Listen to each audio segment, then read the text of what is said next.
Olá pessoal do nosso Música Pro Paroxítona. Estamos aqui no início de 2026, começando a postar aqui os discos mais importantes, os cantores, as cantoras, os grupos musicais, as melodias que fizeram sucesso aí há 50 anos, há 40 anos, há 30 anos, e homenagear os grandes artistas aí ao longo dessas décadas aí. Então, vamos hoje aqui dar sequência. Vamos postar aqui hoje um álbum de uma trilha sonora de novela. O canal sempre está trazendo aqui as trilhas sonoras que faziam bastante sucesso na época, nos anos 70 principalmente, e nos anos 80, que eram mais fortes. E hoje a gente está trazendo aqui os 50 anos, comemorando, né? Trazendo para vocês os 50 anos da trilha sonora da novela O Grito. É uma novela que teve lá em 1976, ela começou lá em outubro de 75 e foi até abril de 76. Então a gente resolveu trazer aqui esse álbum aqui, essa trilha sonora internacional. Tem alguns sucessos aqui, vocês vão poder relembrar. Aqui tem o símbolo da Rede Globo, antigo e tal. É um disco muito legal que eu guardo com muito carinho. Essa novela ela substituiu a novela Gabriela, a famosa novela Gabriela, e foi substituída pela Saramandaia. Foi a 22ª novela exibida na Globo. É uma novela que passava às 22 horas. Na época a gente tinha as novelas das 18 horas, das 19, das 20 e das 22. Essa era a novela das 22. Essa novela foi escrita por Jorge Andrade. Foi escrita por ele, um grande dramaturgo aí brasileiro, por Walter Avancini, que era um grande diretor, que dirigia muitas novelas, juntamente com o Gonzaga Blota e o Roberto Talma. A trama é bastante curiosa, porque ela se passa dentro da cidade de São Paulo, dentro de um edifício chamado Edifício Paraíso. Esse edifício ficava lá do lado do Minhocão, o elevado conhecido como elevado Costa e Silva, chamado de Minhocão. Foi uma obra bastante polêmica lá, ela foi inaugurada lá em janeiro de 1971, ainda na época do governo militar. E aí essa obra ela deu bastante polêmica, como eu disse, porque ela foi feito um viaduto para tentar desafogar o trânsito de São Paulo, que da época lá já era bastante caótico. E aí eles fizeram esse projeto e o projeto acabou criando mais problemas do que resolvendo. Como eles fizeram, os prédios já estavam ali, naquela região, eles subiram o viaduto, fizeram um viaduto, e parte alta do viaduto pegava lá segundo, terceiro andar dos prédios, uma coisa meio até maluca. E ele existe até hoje, já foram feitos alguns projetos de fazer um parque do Minhocão e tal. Então, a trama da novela se passa aí nessa época aí e nessa situação. Esse edifício fictício, o Paraíso, o Minhocão passava no segundo andar dele. Ocorriam então dentro da trama, escrita pelo Jorge Andrade, ocorreram alguns problemas lá dentro do edifício, entre os moradores, inclusive teve um roubo lá e tal. E aí o grito vem lá do grito de um menino lá que morava lá, e o pessoal queria tirar o menino de lá e tal, muita polêmica e tal. Então foi uma trama bastante curiosa, que somente passava dentro de um prédio. Interessante, no horário das 22, passou essa novela com uma trilha sonora que a gente vai apresentar agora aqui. A primeira música que a gente vai postar aqui chama-se True Love. True Love é um baita de um sucesso lá, romântico e tal, do Steve McLean.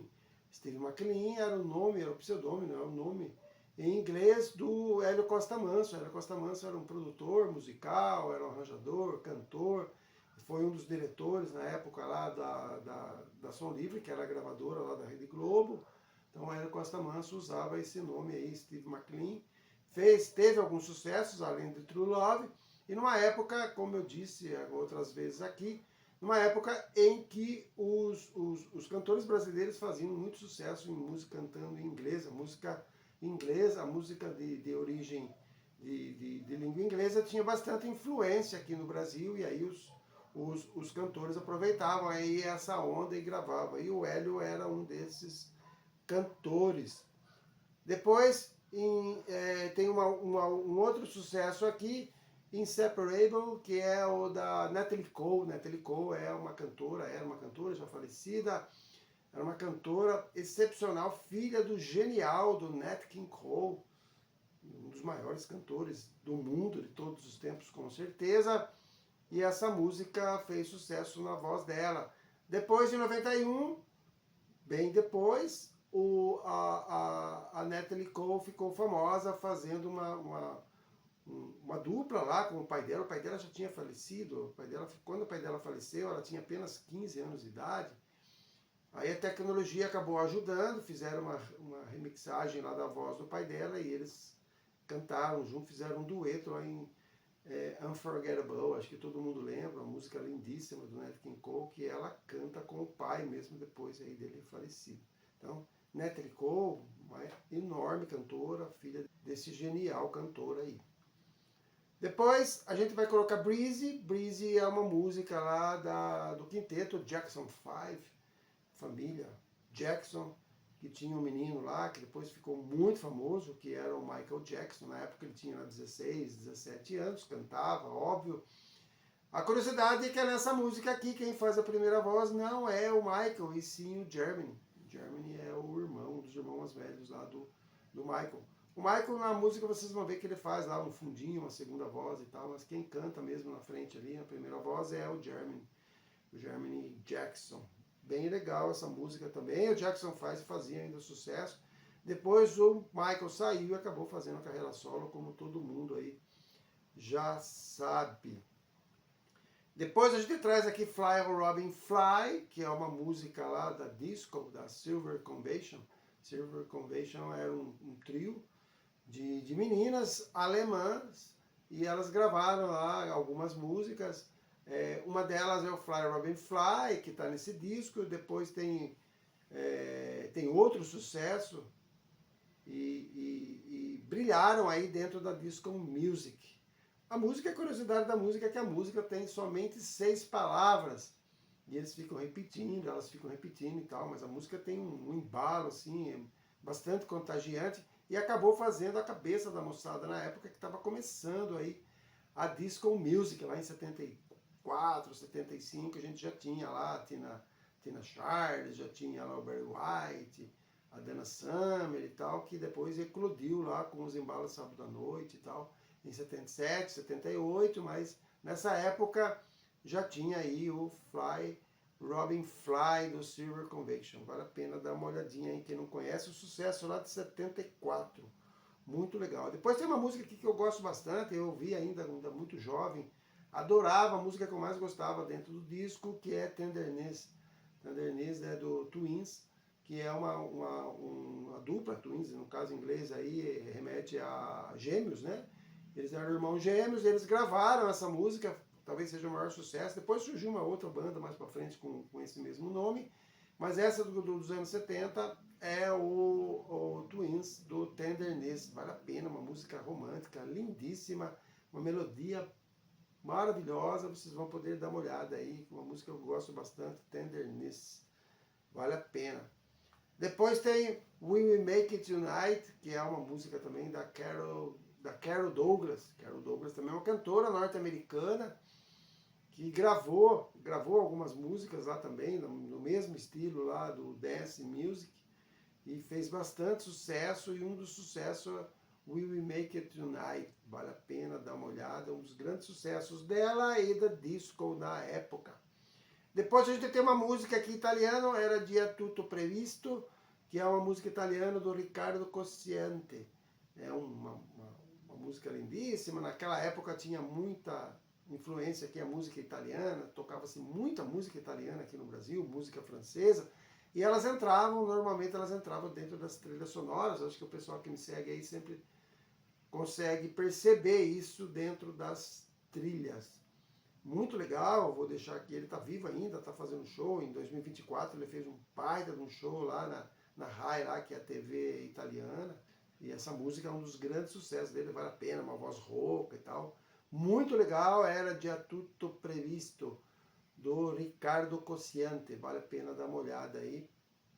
Eu vou deixar aí na descrição aí essa música bem legal. Depois tem aí um baita do megastar, que é o Elton John, né? Que dispensa comentários. Elton John aqui gravou nesse disco, tá aqui nesse disco, o Island Girl. E aí essa música fez um grande sucesso na época, e essa música é de um álbum do Elton, assim, não tão famoso, o Rock of the West, de 76. Não fez tanto sucesso, era uma época que o Elton tinha gravado já um monte de álbum assim anterior, e aí ele pegou uma fase um pouco diferente e tal, trocou os músicos e tal, mas essa música é bem legal, Island Girl. É uma música que é bem legal, mas ela quase sempre, raramente entrou no set list dos shows do Elton. Eu vou deixar uma descrição, uma aparição meio rara dele até cantando essa música, vale a pena no maisinho embaixo. Dá uma olhada no link do Island Girl. E depois, para encerrar, a gente tem Every Day I Have to Cry Some, que é uma música que a gente está postando aqui, do Arthur Alexander. Arthur Alexander é o seguinte, é um cara assim, um dos caras assim que acabou passando despercebido dentro da música por uma questão aí, sei lá, histórica, mas ele era um cara assim muito influente nos anos 60, cantor de soul, cantava rock. Ele era muito admirado pelos Beatles, o John Lennon adorava ele fez muito sucesso, muita música. Os Beatles inclusive gravou uma música dele lá no primeiro álbum do Please Me, Please Me, que é bem legal. Eles gravaram a música Anna Got to Him, que é bem legal também, lá do primeiro álbum, tá lá, Arthur Alexander. E quem também influenciou-se muito por ele foi nada mais do que o Rolling Stones e o Bob Dylan. Então, uma coisa meio rara, né? Um cara que não teve tanta fama, não teve tanta expressão assim na mídia, e acabou sendo o ídolo aí dessa trupe aí, né? Dos The Beatles, os Beatles, o Rolling Stones e o Bob Dylan.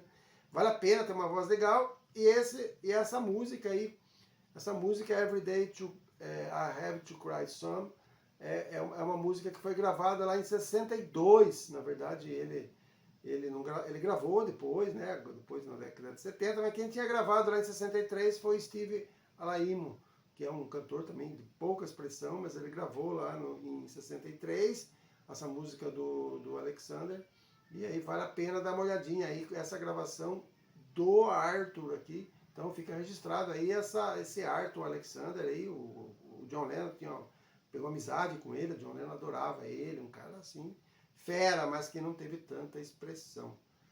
Então, aqui eu vou deixar essas 10 músicas, o álbum faz parte, tem 12 músicas, eu vou deixar as 10 mais importantes. Depois a gente tem aqui o símbolo da Som Livre, aquele primeiro símbolo, né, o verde lá, com uma espiral. Depois veio aquele símbolo da Som Livre na década de 80, 90, já veio aquele símbolo azul, o S da Som Livre é azul. E esse álbum aqui que está completando, então, 50 anos. Uma capa também plastificada, bem legal. Então, fica aqui essa postagem, a primeira postagem de um álbum de trilha sonora desse ano de 2026, comemorando, então, os 50 anos desse álbum aqui, que na época fazia a cabeça da moçada. A gente não poderia comprar as músicas dos cantores, os álbuns oficiais. Aí o pessoal fazia essas coletâneas aqui dentro das trilhas, a gente podia ouvir. Isso aconteceu com vários cantores que eu citei, cantoras que eu citei agora. Então, fica aqui essa postagem, é uma das primeiras aqui do ano 2026, a primeira de trilha sonora internacional da novela O Grito, de 1976, novela que passou no horário das 22. Dei uma olhada lá no maisinho e até a próxima postagem.